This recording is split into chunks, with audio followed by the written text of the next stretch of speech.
Hey, real quick before the story starts, if you like lit reading, I've got something new you might enjoy. It's called New Tales Told, original short stories. Same voice, same vibe. Just search for New Tales Told right here in this podcast app. Also, there's a short survey linked in the show notes. It might help me get better ads, or at least less weird ones. And fair warning, there might be some ads now. Sorry, gotta keep the lights on. Jennifer Lawrence and Robert Pattinson star in Die My Love, a ferocious portrait of a woman engulfed by love and madness. Lawrence and Pattinson play a passionate couple who, after moving to an isolated house in the country, find their relationship unraveling following the birth of their first child. Vanity Fair hails Lawrence's performance as astonishing, and Time calls it the kind of performance you go to the movies for. From director Lynn Ramsey, Die My Love is only in theaters November 7th, rated R. A Mochi moment from Sadie, who writes, I'm not crying, you're crying. This is what I said during my first appointment with my physician at Mochi, because I didn't have to convince him I needed a GLP-1. He understood, and I felt supported, not judged. I came for the weight loss and stayed for the empathy. Thanks, Sadie. I'm Myra Ahmed, founder of Mochi Health. To find your Mochi moment, visit joinmochi.com. Sadie is a Mochi member compensated for her story.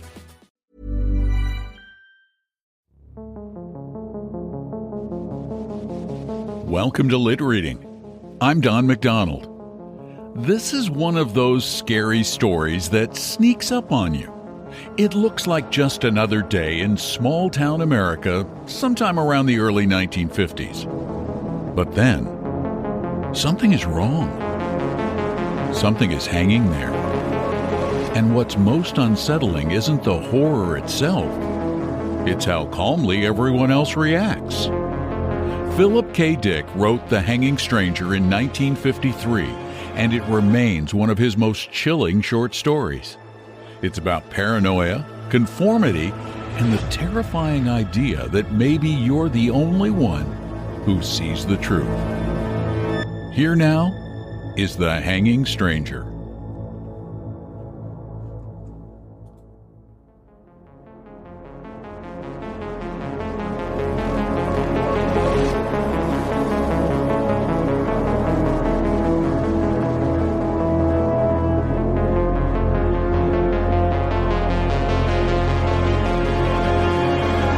At 5 o'clock, Ed Loyce washed up, tossed on his hat and coat, got his car out, and headed across town toward his TV sales store.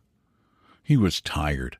His back and shoulders ached from digging dirt out of the basement and wheeling it into the backyard. But for a 40-year-old man, he had done okay. Janet could get a new vase with the money he had saved, and he liked the idea of repairing the foundations himself. It was getting dark. The sun cast long rays over the scurrying commuters, tired and grim-faced. Women loaded with bundles and packages, students swarming home from the university, mixing with clerks and businessmen and drab secretaries. He stopped his Packard for a red light, and then started it up again. The store had been open without him.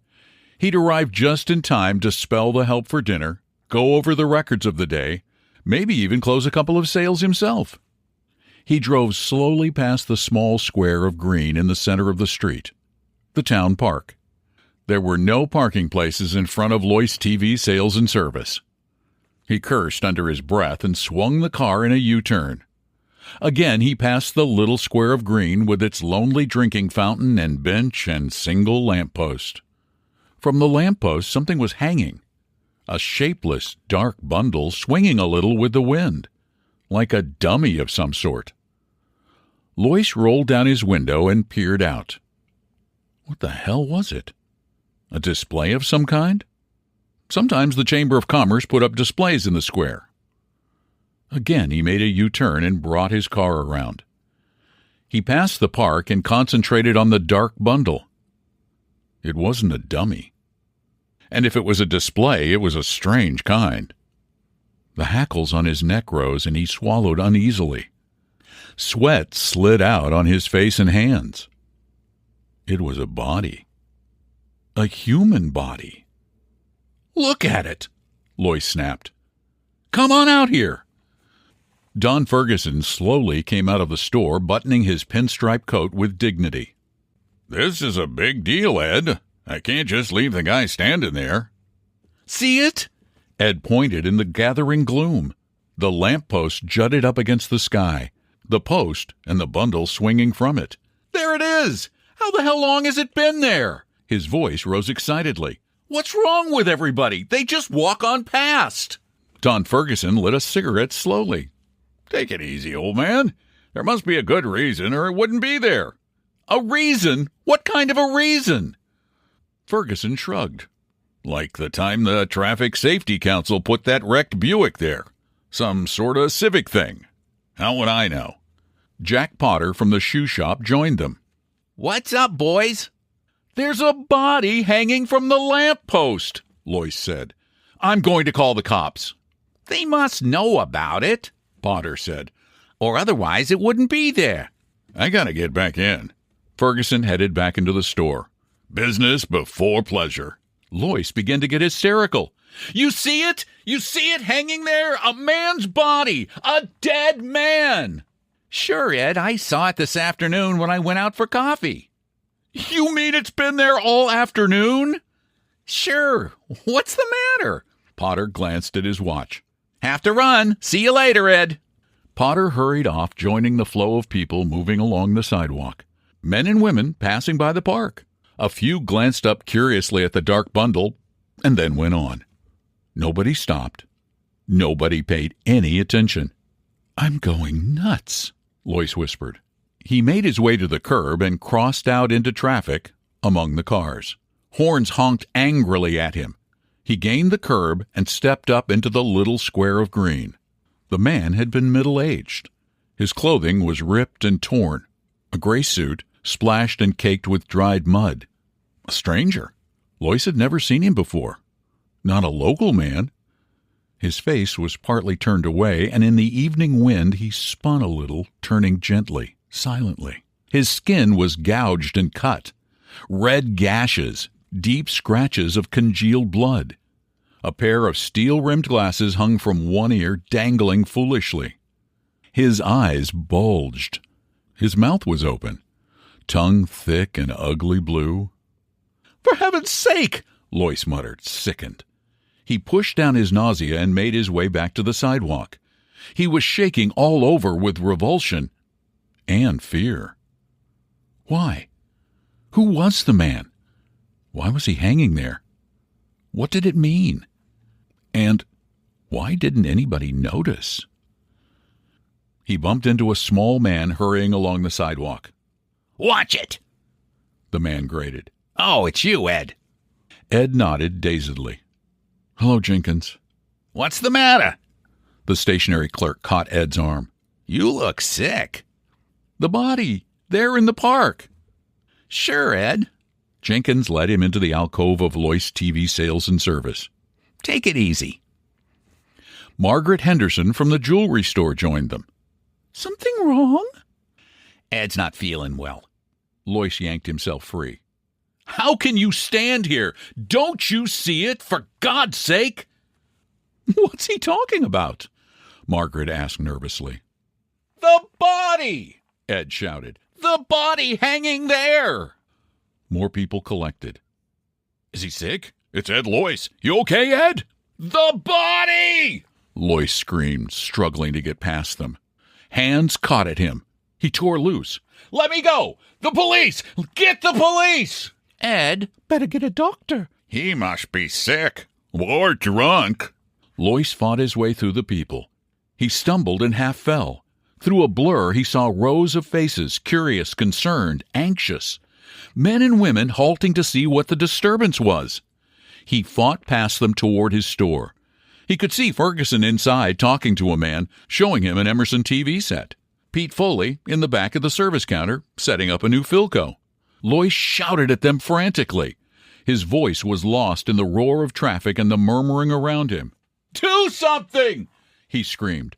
"Don't stand there! Do something! Something's wrong! Something's happened! Things are going on!" The crowd melted respectfully for the two heavy-set cops moving efficiently toward Lois.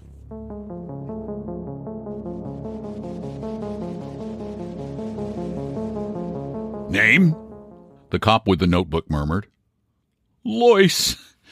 He mopped his forehead wearily. Edward C. Loyce. Listen to me. Back there. Address? The cop demanded. The police car moved swiftly through traffic, shooting among the cars and buses.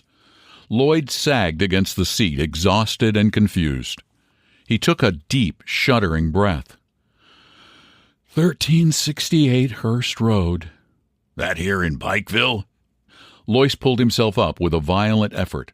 Listen to me. Back there, in the square, hanging from the lamppost. Where were you today? The cop behind the wheel demanded.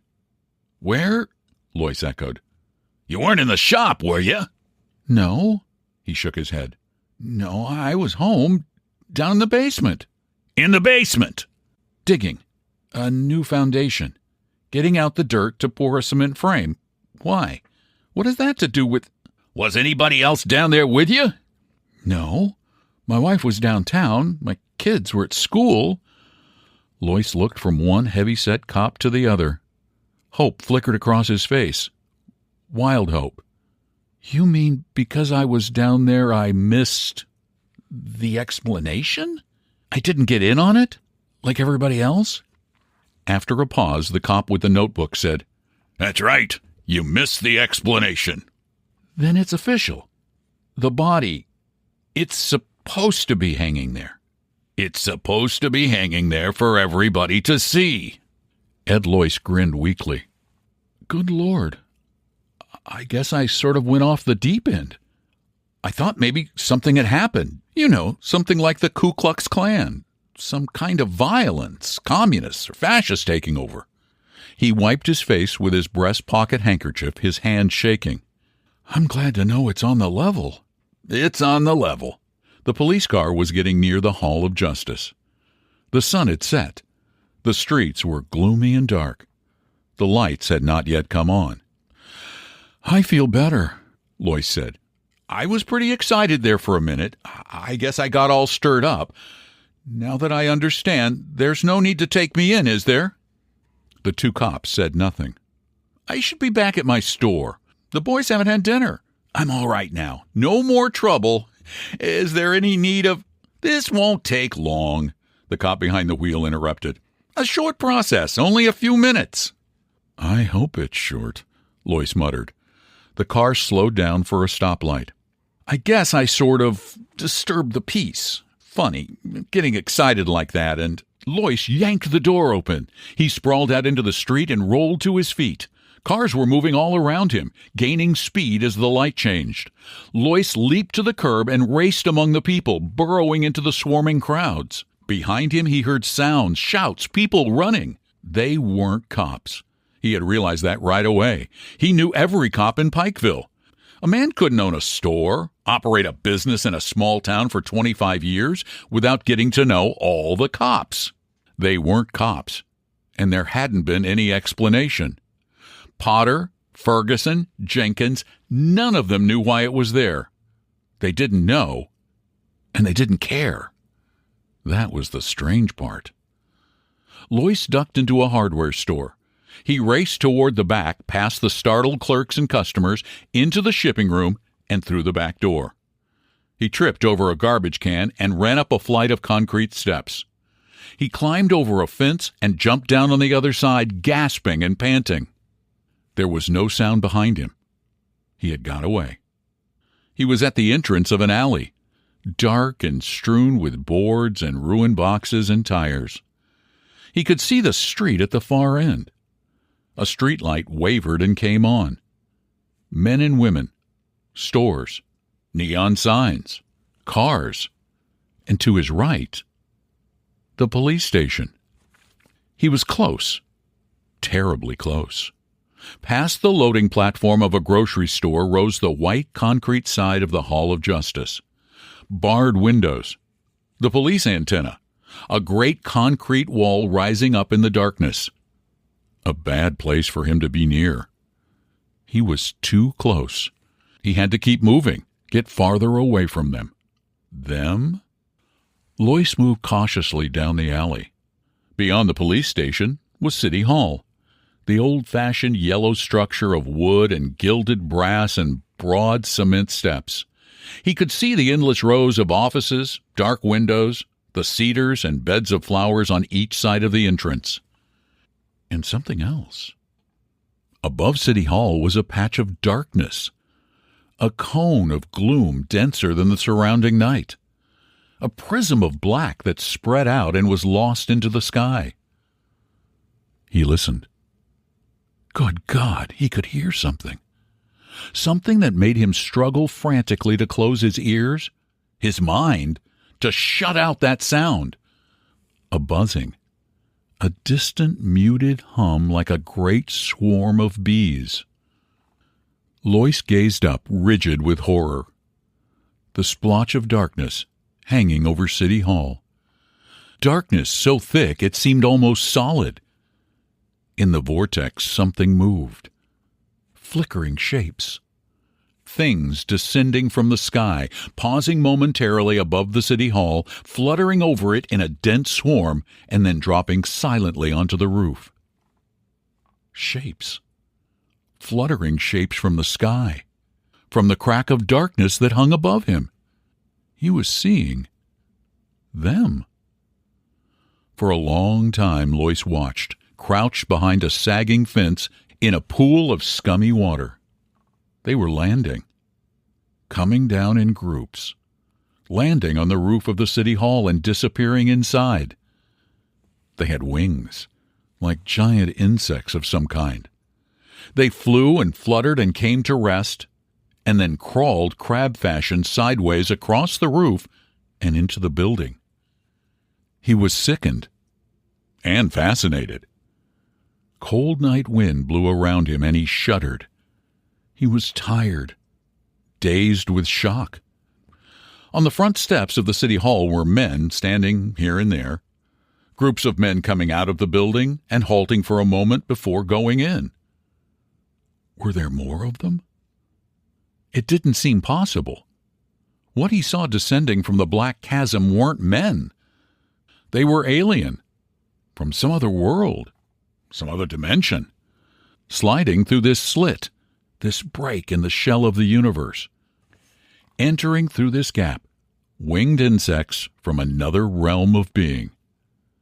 On the steps of the City Hall, a group of men broke up. A few moved toward a waiting car. One of the remaining shapes started to re-enter the City Hall. It changed its mind and turned to follow the others. Lois closed his eyes in horror. His senses reeled. He hung on tight, clutching at the sagging fence. The shape, the man shape, had abruptly fluttered up and flapped after the others. It flew to the sidewalk and came to rest among them. Pseudo-men, imitation men, insects with the ability to disguise themselves as men, like other insects familiar to Earth. Protective coloration, mimicry. Lois pulled himself away. He got slowly to his feet. It was night. The alley was totally dark. But maybe they could see in the dark. Maybe darkness made no difference to them. He left the alley cautiously and moved out into the street. Men and women flowed past, but not so many now. At the bus stop stood waiting groups. A huge bus lumbered along the street, its lights flashing in the evening gloom. Lois moved forward. He pushed his way among those waiting, and when the bus halted, he boarded it, and took a seat in the rear, by the door. A moment later, the bus moved into life and rumbled down the street. Lois relaxed a little. He studied the people around him. Dulled, tired faces. People going home from work. Quite ordinary faces. None of them paid any attention to him. All sat quietly, sunk down in their seats, jiggling with the motion of the bus. The man sitting next to him unfolded a newspaper. He began to read the sports section, his lips moving. An ordinary man. Blue suit, tie, a businessman, or a salesman, on his way home to his wife and family. Across the aisle, a young woman, perhaps 20. Dark eyes and hair, a package on her lap, nylons and heels, red coat and white Angora sweater, gazing absently ahead of her. A high school boy in jeans and black jacket, a great triple-chinned woman with an immense shopping bag loaded with packages and parcels, her thick face dim with weariness.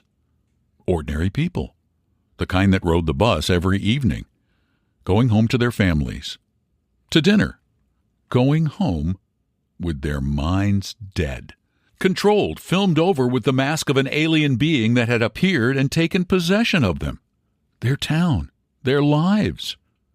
Himself, too, except that he happened to be in his cellar instead of in the store. Somehow, he had been overlooked. They had missed it. Their control wasn't perfect, foolproof. Maybe there were others. Hope flickered in Lois. They weren't omnipotent.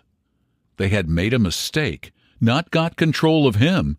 Their net, their field of control, had passed over him. He had emerged from his cellar as he had gone down. Apparently, their power zone was limited.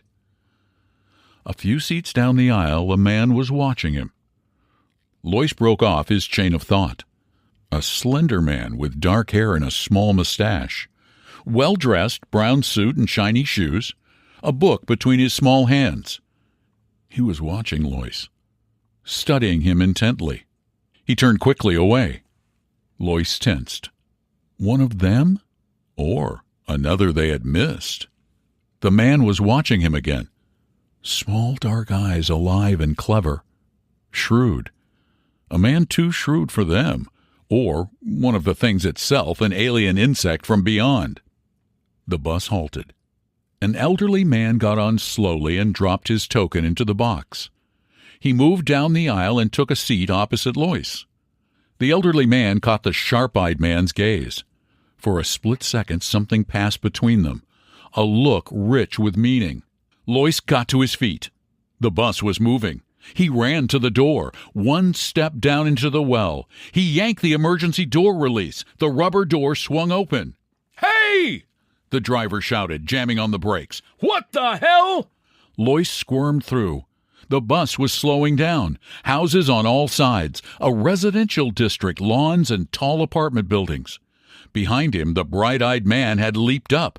The elderly man was also on his feet. They were coming after him. Lois leaped. He hit the pavement with terrific force and rolled against the curb. Pain lapped over him. Pain and a vast tide of blackness. Desperately, he fought it off. He struggled to his knees and then slid down again. The bus had stopped. People were getting off.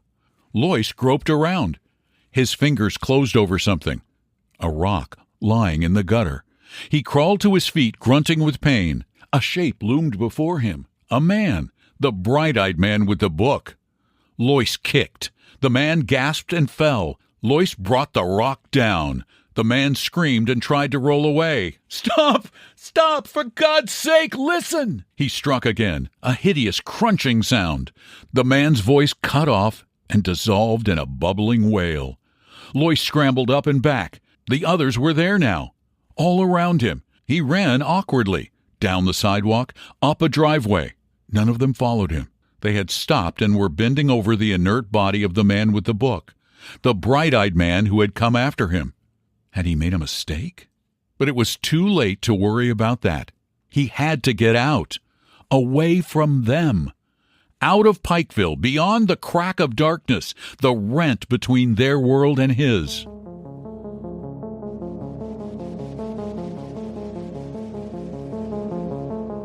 "Ed!" Janet Lois backed away nervously. "What is it? What?" Ed Lois quickly slammed the door behind him and came into the living room. "Pull down the shades, quick!" Janet moved toward the window. "But—" "Do as I say! Who else is here besides you?" "Nobody. Just the twins. They're upstairs in their room." "What's happened? You look so strange. Why are you home?" Ed locked the front door. He prowled around the house, into the kitchen. From the drawer under the sink, he slid out the big butcher knife and ran his finger along it. Sharp. Plenty sharp. He returned to the living room. "Listen to me," he said. "I don't have much time. They know I escaped and they'll be looking for me. Escaped? Janet's face twisted with bewilderment and fear. Who? The town has been taken over. They're in control. I've got it pretty well figured out. They started at the top, at the city hall and police department. What they did with the real humans, What are you talking about? We've been invaded from some other universe, some other dimension. They're insects, mimicry, and more. Power to control minds. Your mind. My mind? Their entrance is here in Pikeville. They've taken over all of you, the whole town except me. We're up against an incredibly powerful enemy, but they have their limitations. That's our hope. They're limited. They can make mistakes. Janet shook her head. I don't understand, Ed. You must be insane. Insane? No, just lucky. If I hadn't been down in the basement, I'd be like all the rest of you. Lois peered out the window. But I can't stand here talking. Get your coat. My coat? We're getting out of here. Out of Pikeville. We've got to get help. Fight this thing. They can be beaten. They're not infallible. It's going to be close, but we may make it if we hurry. Come on. He grabbed her arm roughly. Get your coat and call the twins. We're all leaving. Don't stop to pack. There's no time for that. White-faced, his wife moved toward the closet and got down her coat. Where are we going? Ed pulled open the desk drawer and spilled the contents out onto the floor. He grabbed up a road map and spread it open. They'll have the highway covered, of course, but there's a back road to Oak Grove. I got onto it once. It's practically abandoned. Maybe they'll forget about it. The old ranch road? Good Lord, it's completely closed. Nobody's supposed to drive over it. I know. Ed thrust the map grimly into his coat. That's our best chance. Now call down the twins and let's get going. Your car is full of gas, isn't it? Janet was dazed. The Chevy? I had it filled up yesterday afternoon. Janet moved toward the stairs. Ed, Call the twins! Ed unlocked the front door and peered out. Nothing stirred. No sign of life. All right so far. Come on downstairs, Janet called in a wavering voice. We're going out for a while. Now? Tommy's voice came. Hurry up, Ed barked. Get down here, both of you. Tommy appeared at the top of the stairs. I was doing my homework. We're starting fractions. Miss Parker says if we don't get this done... You can forget about fractions. Ed grabbed his son as he came down the stairs and propelled him toward the door. Where's Jim? He's coming. Jim started slowly down the stairs. What's up, Dad? We're going for a ride. A ride? Where? Ed turned to Janet. We'll leave the lights on. And the TV set. Go turn it on. He pushed her toward the set. So they'll think we're still... He heard the buzz and dropped instantly, the long butcher knife out. Sickened, he saw it coming down the stairs at him. Wings, a blur of motion as it aimed itself. It still bore a vague resemblance to Jimmy. It was small, a baby one. A brief glimpse. The thing hurtled at him, cold, multi-sensed, inhuman eyes. Wings, body still clothed in yellow t-shirt and jeans. The mimic outline still stamped on it. A strange half-turn of its body as it reached him. What was it doing? A stinger. Lois stabbed wildly at it. It retreated, buzzing frantically. Lois rolled and crawled toward the door. Tommy and Janet stood still as statues, faces blank. Watching without expression, Lois stabbed again. This time the knife connected. The thing shrieked and faltered. It bounced against the wall and fluttered down. Something lapped through his mind. A wall of force, energy, an alien mind probing into him. He was suddenly paralyzed. The mind entered his own, touched against him briefly, shockingly. An utter alien presence settling over him. And then it flickered out as the thing collapsed into a broken heap on the rug. It was dead. He turned it over with his foot. It was an insect, a fly of some kind. Yellow t-shirt, jeans. His son Jimmy. He closed his mind tight. It was too late to think about that. Savagely, he scooped up his knife and headed toward the door. Janet and Tommy stood stone still, neither of them moving. The car was out. He'd never get through. They'd be waiting for him. It was 10 miles on foot, 10 long miles over rough ground, gullies, and open fields and hills of uncut forest. He'd have to go alone. Lois opened the door. For a brief second, he looked back at his wife and son. Then he slammed the door behind him and raced down the porch steps. A moment later, he was on his way, hurrying swiftly through the darkness toward the edge of town.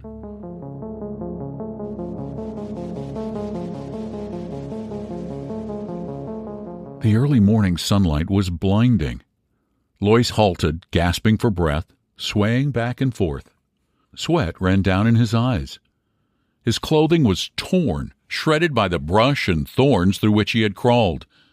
10 miles on his hands and knees. Crawling, creeping through the night. His shoes were mud-caked. He was scratched and limping, utterly exhausted. But ahead of him lay Oak Grove.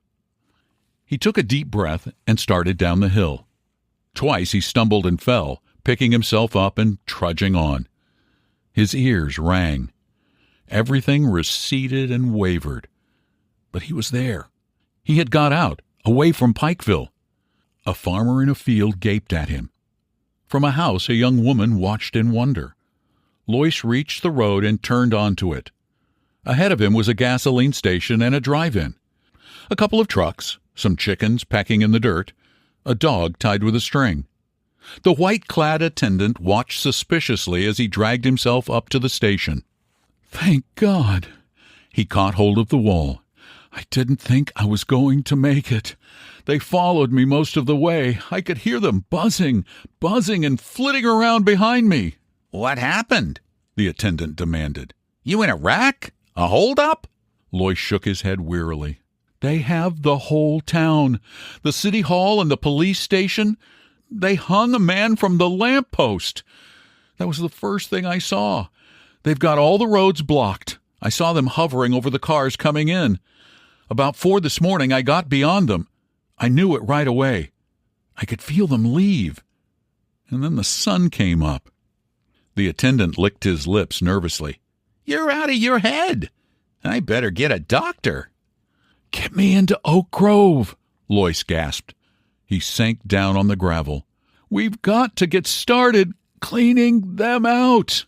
Got to get started right away.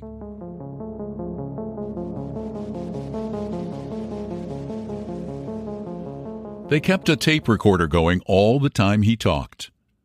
When he had finished, the commissioner snapped off the recorder and got to his feet. He stood for a moment, deep in thought. Finally, he got out his cigarettes and lit up slowly, a frown on his beefy face. You don't believe me, Lois said. The commissioner offered him a cigarette. Lois pushed it impatiently away. Suit yourself. The commissioner moved over to the window and stood for a time looking out at the town of Oak Grove. I believe you, he said abruptly. Lois sagged. Thank God. So you got away. The commissioner shook his head. You were down in your cellar instead of at work. A freak chance. 1 in a million. Lois sipped some of the black coffee they had brought him. I have a theory, he murmured. What is it? About them. Who they are. They take over one area at a time, starting at the top, the highest level of authority, working down from there in a widening circle. When they're firmly in control, they go on to the next town. They spread slowly, very gradually. I think it's been going on for a long time. A long time? Thousands of years. I don't think it's new. Why do you say that?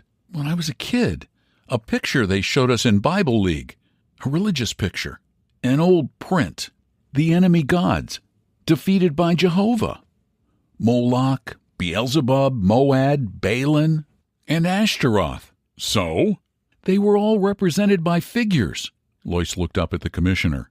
Beelzebub was represented as a giant fly. The commissioner grunted. An old struggle. They've been defeated. The Bible is an account of their defeats. They make gains, but finally they're defeated. Why defeated? They can't get everyone. They didn't get me, and they never got the Hebrews. The Hebrews carried the message to the whole world. the realization of the danger. The two men on the bus, I think they understood, had escaped like I did. He clenched his fists. I killed one of them. I made a mistake. I was afraid to take a chance. The commissioner nodded. Yes, they undoubtedly had escaped, as you did. Freak accidents, but the rest of the town was firmly in control. He turned from the window. Well, Mr. Loyce, you seem to have figured everything out. Not everything. The hanging man. The dead man hanging from the lamppost. I don't understand that. Why? Why did they deliberately hang him there? That would seem simple. The commissioner smiled faintly. Bait! Loyce stiffened. His heart stopped beating. Bait? What do you mean? To draw you out. Make you declare yourself, so they'd know who was under control and who had escaped. Loyce recoiled with horror. Then they expected failures. They anticipated. He broke off. They were ready with a trap. And you showed yourself. You reacted. You made yourself known. The commissioner abruptly moved toward the door. Come on along, Loyce. There's a lot to do. We must get moving. There's no time to waste. Loyce started slowly to his feet, numbed. And the man? Who was the man? I never saw him before. He wasn't a local man. He was a stranger, all muddy and dirty, his face cut, slashed. There was a strange look on the commissioner's face as he answered. Maybe, he said softly. You'll understand that, too. Come along with me, Mr. Loyce. He held the door open, his eyes gleaming. Loyce caught a glimpse of the street in front of the police station. Policemen, a platform of some sort, a telephone pole, and a rope. Right this way, the commissioner said, smiling coldly. As the sun set, the vice president of the Oak Grove Merchants Bank came up out of the vault, threw the heavy time locks, put on his hat and coat, and hurried outside onto the sidewalk. Only a few people were there, hurrying home to dinner. Good night, the guard said, locking the door after him. Good night, Clarence Mason murmured. He started along the street toward his car. He was tired. He had been working all day down in the vault, examining the layout of the safety deposit boxes to see if there was room for another tier. He was glad to be finished. At the corner, he halted. The streetlights had not yet come on. The street was dim. Everything was vague. He looked around and froze. From the telephone pole in front of the police station, something large and shapeless hung. It moved a little in the wind. What the hell was it? Mason approached it warily. He wanted to get home. He was tired and hungry. He thought of his wife, his kids, a hot meal on the dinner table. But there was something about the dark bundle, something ominous and ugly. The light was bad. He couldn't tell what it was. Yet it drew him on, made him move closer for a better look. The shapeless thing made him uneasy. He was frightened by it, frightened and fascinated. And the strange part was that nobody else seemed to notice it.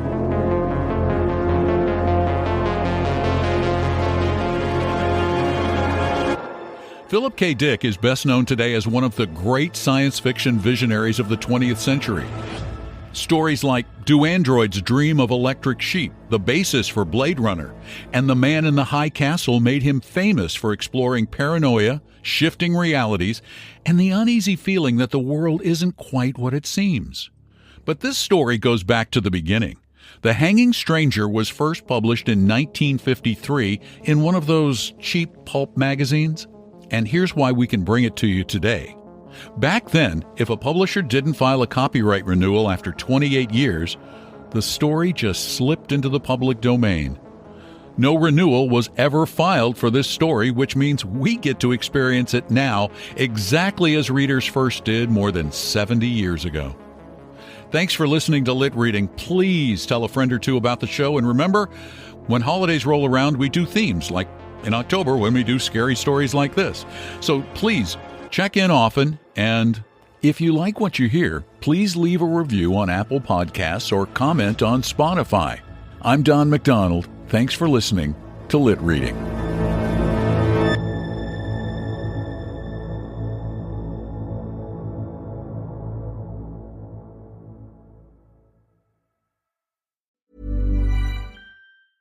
Jennifer Lawrence and Robert Pattinson star in Die My Love, a ferocious portrait of a woman engulfed by love and madness. Lawrence and Pattinson play a passionate couple who, after moving to an isolated house in the country, find their relationship unraveling following the birth of their first child. Vanity Fair hails Lawrence's performance as astonishing, and Time calls it the kind of performance you go to the movies for. From director Lynn Ramsey, Die My Love is only in theaters November 7th, rated R. Thanks for listening all the way to the end. You're officially a story finisher, and I appreciate that more than you know. If you're curious what else I'm up to, check out one of my other podcasts, New Tales Told. It's brand new, original short fiction written and narrated by me. Just search New Tales Told in this app. And if you've got a moment, there's a quick survey listed in the show notes. It really helps more than you think. Thanks again. See you next story.